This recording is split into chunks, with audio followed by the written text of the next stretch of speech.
alternative resort area district proposal. Requested 45 minutes for appointment. Well, this won't do anything. Oh, well, so we have to... You need to use the slide, you just need to share keeping it. I'm sorry. Yeah. Good morning. May I turn up the lights? Yes. Would that be possible? No sleeping. Person in front of you starts to nod off, just give them a little jab. This is what we're going to be talking about this morning. It's been the topic of much discussion, much very good discussion and public input and hard work by all involved. This is who I am. That's my email address. I take good mail and hate mail, so whatever you'd like to do, and that's where I live currently. Here's a little bit about myself.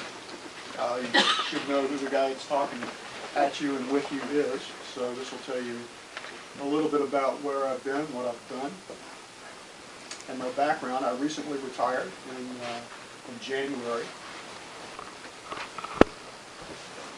Holly and I got married in 1969. We lived a 10 by 48 single wide with our newborn son and rented furniture. They're grown children. My dad died in uniform, as you can see. Our son was wounded in Afghanistan. He's a lieutenant colonel. He's also recon. Like you, I take my civic responsibilities very, very seriously within that context, and that's my reason for being here today. Here's what we're going to look at. Why are we here? What assumptions, what planning assumptions do we use? Assumptions are considered to be true unless proven otherwise for planning. How did I look and evaluate this from an academic position? Doing the empirical methodology and looking at it. Then you don't want to come to folks and say something's broken unless you got a better idea. All right, so there's some recommendations in here that will come out of this on things that we can do to work together, and those recommended next steps, things that I believe the Commission should take a look at and the people of the county should look at, and we'll go ahead and summarize it out. This is a pretty good quote. The operative term there is form a good plan. So even as far back as the founding of our country, those wise gentlemen said, first you got to have a good plan. Take a look at it. Here's why we're here today. Notice it's an alternative. It doesn't say the RAD should not happen. As you'll see during the course of the brief, a RAD properly configured and staffed is a good idea and has worked well throughout the United States. Here's some things we want to look at. That's just a regurgitation of what I just said. Will provide much needed revenue throughout the county. That's the operative term and a theme that you will see today. However, the RAD language, the law, and the petition that was presented to the Commission differs significantly from those places that were benchmarked that were successful. A theme here is that if you're going to write a law, you make it broad enough so that it can be implemented locally. In its current configuration, as you'll see, our folks at Green Bank may have some difficulty doing a RAD. Cass would have difficulty doing a RAD because the legislative language that came down was so specific and so narrowly oriented that for the Commission to broaden this throughout Pocahontas County to provide a source of revenue, other sources of revenue for municipalities would be very difficult, if not impossible. And therein lies the key. The law as currently configured may well inhibit economic growth rather than assist economic growth in all the county. And once again, the County Commission has the responsibility to conduct due diligence. Has this been well thought through? Have we looked at everything? Here's how we evaluated it, benchmarking. You know, you walk into a restaurant, you see something you like on the other guy's table, you tell the waiter, I'd like what he's having. Same thing. There are lots of RADs out there that are in fact successful and many that fail. What are those common elements? Was this legislation staffed properly? Were all of the players at a state level, because this is a state law, and at the county level included in this process? If we do A, what's going to happen with B? There is no new economic science. You can sit down and look at an economic initiative or a social or cultural initiative and fairly well be able to tell what is going to be economic output into the out year. Why is this happening? What is the reason? What's the basis for the policy? Who wins, who loses? What are the probable outcomes again? All the successful RADs that I benchmarked had a detailed implementation plan in the petition. This percentage goes for this percentage will go for that. This is what we plan on spending the money on. So if we're going to raise this revenue as is projected, every successful RAD had a detailed implementation plan, and that, excuse me, helped it get through the electorate. And then what are alternatives? And they have to be reasonable, and they have to be based upon science and common sense. Here are the modifications that I would recommend the board look at.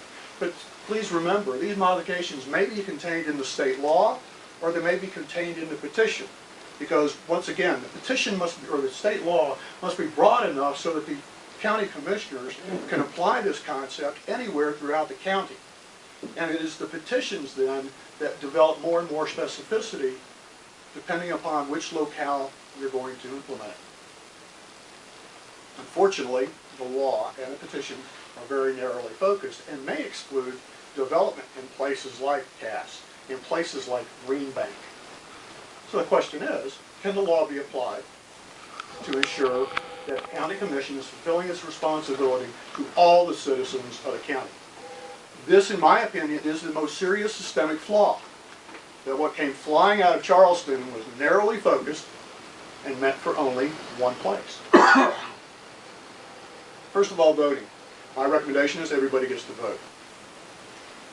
Divide it up into real property and qualified voters, and it's improved real property. There are basically two categories of folks up on the mountain. There's commercial and there's private. And included in private are the otherwise qualified voters. Why should everybody vote? Well, because it's constitutional, and we said the Pledge of Allegiance here when we walked in. We are a democracy. Most of the benchmarks looked in municipalities and unincorporated areas. They voted in a regular schedule. How do you establish it? A change here. 25% of improved property owners. Either commercial or private, that's fine. But it's 25% come in and say, we'd like to have this. But here's a change. 51% of those qualified voters have to approve it. In the current petition, in the law it is written, a very diverse and geographically separated population had to run around and try to find 25% of the votes to say no. No mailing lists, no idea how to get in touch with people, all the rest of those things. Why should this change? Because it's the responsibility of the initiative is on the petitioners. It's not on the people that are going to be affected. The responsibility belongs with the petitioners. And it will motivate the petitioners to ensure that all voters are informed. This is paralleled, and we found this in other successful RADs. Borrowing. The recommendation is that we don't allow unfettered borrowing at any interest you want. The current law is written, and I believe the petition, is that they will not be governed by these caps on borrowing or interest. So essentially you're saying you can pretty much borrow and pay what interest you want. And it restricts the source of income solely to a piggyback sales tax. I see no reason why a petitioner should not have to live within the same means as municipalities as far as borrowing and interest. Try as I may, I had a very hard time finding any rationale for not staying within limits in borrowing and interest. Now some RADs, very successful large RADs, I found did assess property, and they did in fact sell bonds. But the language contained in those petitions, because it wasn't in the state law, the language in the petitions was very, very, very restrictive. It just didn't say go borrow bonds. It laid out very specific limitations for a petitioner to be allowed to do that. And once again, no new economic science here. There is a body of academic knowledge that says if you go ahead and encumber private improved property, that tax base is going to decrease. I know the arguments about, well, we're going to enhance the area, we'll have new walking trails, we'll have this, but the academic and empirical evidence clearly indicates that that is not the case. Boundaries. I recommend that there is no requirement to have undeveloped parcels. Here's why. They bring nothing to the table. There's no demand for services, and they don't put anything in the pot. It provides the developer an incentive to develop, to bring those properties in. And the commission can modify those development boundaries as it sees fit as development takes place. Bottom line, undeveloped parcels don't bring anything to the table. I did not find in my research any area in comparative benchmarks where undeveloped parcels were included in a voting on the board. Board membership. The key here is who's got skin in the game. It is pay to play. Property tax records will tell us proportionally who's got the most invested on the top of that mountain, or in Greenbank, or in Cass. And from that, you may then derive the composition of the board. I could find no reason anywhere in the law or any rationale for board seats to be arbitrarily divided. The single thing that I believe is you pay to play. Who's got skin in the game? And your tax assessments will tell you that. Voting for the board. I own a place at Allegheny Springs. At the last homeowners meeting, there were 6 out of 143 owners present. That was an increase from the previous years. The petition you have before you and the law calls for a meeting on top of the mountain. Well, folks aren't going to show up. It is the commission's responsibility to do everything possible to ensure that people get to vote. In our democracy, it is the double-edged sword of responsibility and our most sacred privilege. So consequently, the recommendation that you will see is voting will be done by mail, it will be done by an impartial third party, it will be confidential. As it is today. And I'd be more than happy to take questions from the commission. Disestablishment, the county commission may disestablish the district. Nowhere in the law or in the petition could I find where it would be disestablished. Now, you could establish it, you can change it, but you couldn't disestablish it. Why do you want to do that? Because the role of the RAD in relation to the entire county and the legislation is going to change. This county is going to change. The top of the mountain is going to change. In most benchmark districts, there was a fixed expiration date. And those that did not have a fixed expiration date were in fact able to be disestablished by the county board. Public safety, here you go. Fun, man. All right. It eliminates the ranger program, understanding your protection of public property and citizens is an inherent governmental responsibility. It's a constitutional responsibility. You can't pass it. And in the successful RADs, most of them, funding was in fact diverted from the RAD to the sheriff to compensate for that. Also, we're looking at the cost-benefit analysis to establish something on top of the mountain that would parallel the level of expertise, professionalism, and protection from liabilities was amazingly cost ineffective.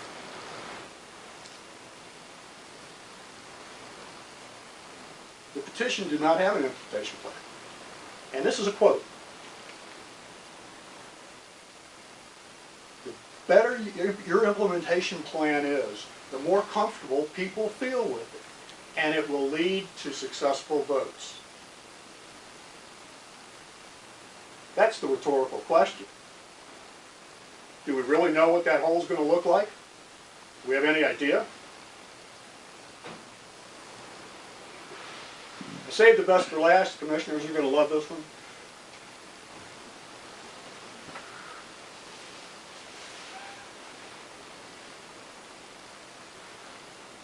What happens is, at least in empirically looking at this, is when a RAD is formed, the originating body has a tendency to remove funding from it because they're getting funding from another source. If you look at the education lotteries, schools where in the states that have education lotteries aren't getting any more money. They're getting the same amount of money, it's just coming from other places because the states pulled it out back in the general fund. If this is, without this stipulation, this could be an exercise in futility. Because the commission's looking for money, and if there's more money up there, there is a tendency to change that. Next steps. Let's reconcile. Let's take a look at it. Do the due diligence.